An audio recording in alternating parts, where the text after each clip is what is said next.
ఇబ్బందులు ఎదురైన ప్రజా ప్రభుత్వంలో ప్రజల అభివృద్ధికి పెద్దపీట వేస్తుందని మంత్రి పొంగులేటి శ్రీనివాస్ రెడ్డి అన్నారు. నాగర్ కర్నూలు జిల్లా కల్వకుర్తి నియోజకవర్గం పరిధిలోని వివిధ మండలాల్లో అభివృద్ధి కార్యక్రమాలకు సంబంధించిన కార్యక్రమంలో మంత్రి పాల్గొన్నారు. అలాగే 77 మందికి కళ్యాణ లక్ష్మి చెక్కులను మంత్రి పంపిణీ చేశారు. ఈ ఆర్థిక సంవత్సరంలోని అత్యాధునిక వసతులతో ఆర్టీఓ ఆఫీసును నిర్మించి ప్రారంభిస్తామని, ఇందిరమ్మ రాజ్యంతోనే మార్పు సాధ్యమవుతుందని మంత్రి పొంగులేటి చెప్పారు. ఇక నిరుద్యోగులకు, రైతులకు, బడుగు బలహీన వర్గాలకు వ్యూహాత్మకంగా పథకాలు అమలు చేస్తామని తెలిపారు. రేవంత్ రెడ్డి ప్రభుత్వం హామీ ఇచ్చిన 6 గ్యారెంటీలలో ఇప్పటికే 5 గ్యారెంటీలను పూర్తి చేశామని, త్వరలో మిగిలినవి చిత్తశుద్ధితో పూర్తి చేస్తామని మంత్రి స్పష్టం చేశారు.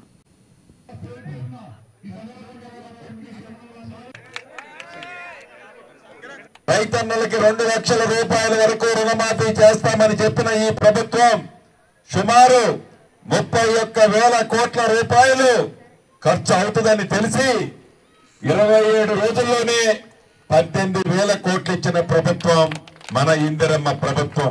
13,000 కాదు, అవసరమైతే ఇంకొక 500-600 కోట్లు ఎక్కువైనా ఇవ్వాల్సిన అవసరం ఉంది. ఇచ్చి తీరతామే తప్ప గతంలో లాగా తొండాట ఈ ప్రభుత్వం ఆడదని కూడా ఈ వేదిక మీద నుంచి వారికి తెలియజేస్తున్నాను.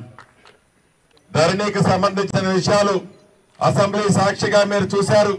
అసెంబ్లీలో చెప్పాం, ఏదైతే ఈ ఆర్ఓఆర్ చట్టం ఆనాడు 2020 ఆర్ఓఆర్ చట్టం ద్వారా సామాన్య ప్రజలకి, భూములున్న ఆసాములకి ఏవైతే ఇబ్బందులు కలుగుతున్నాయో ధరణి అనే పోర్టల్ తీసుకొచ్చి ఆ పోర్టల్ ద్వారా సామాన్య ప్రజలు ఏ రకంగా రోడ్డును పడ్డారో వాటన్నిటినీ ఇందిరమ్మ రాజ్యంలో పరిష్కారం చేస్తామని ఆనాడు ఎన్నికల ముందు మన ప్రభుత్వం హామీ ఇచ్చిన మాట వాస్తవం.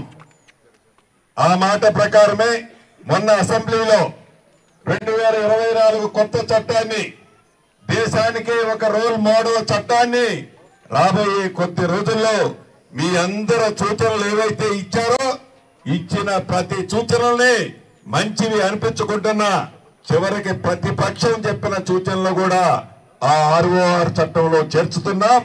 చేర్చి ప్రతి ఒక్క సామాన్యుడికి మన భూమి మనకే ఉంటది అనే ఒక భరోసా ఉండే విధంగా, ఎవరో భయభ్రాంతులు కలగకుండా ఉండే విధంగా, ఎవరో పైరవేల కార్ల చుట్టూ చెప్పులు అరిగిందాకా తిరగకుండా ఉండే విధంగా రాబోయే కొద్ది రోజుల్లోనే మీ మనసుల్లో ఉన్న మన ఇందిరమ్మ ప్రభుత్వం కొత్త ఆర్ఓఆర్ చట్టాన్ని తీసుకొచ్చి మన సమస్యలను శాశ్వతంగా పరిష్కరిస్తుంది.